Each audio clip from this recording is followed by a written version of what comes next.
Open browser and search BlueStacks. BlueStacks is completely free or safe. You can download any games or apps for free on this emulator.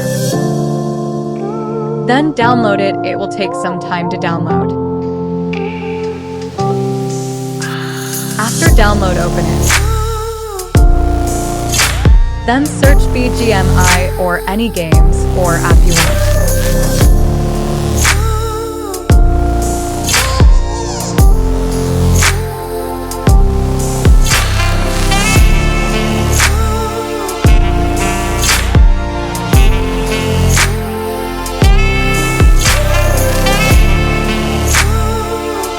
Now simply download it.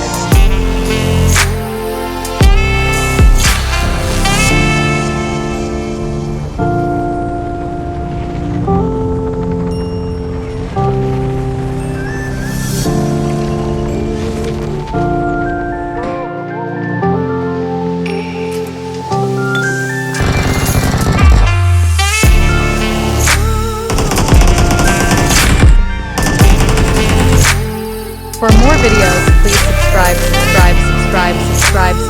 and only subscribe.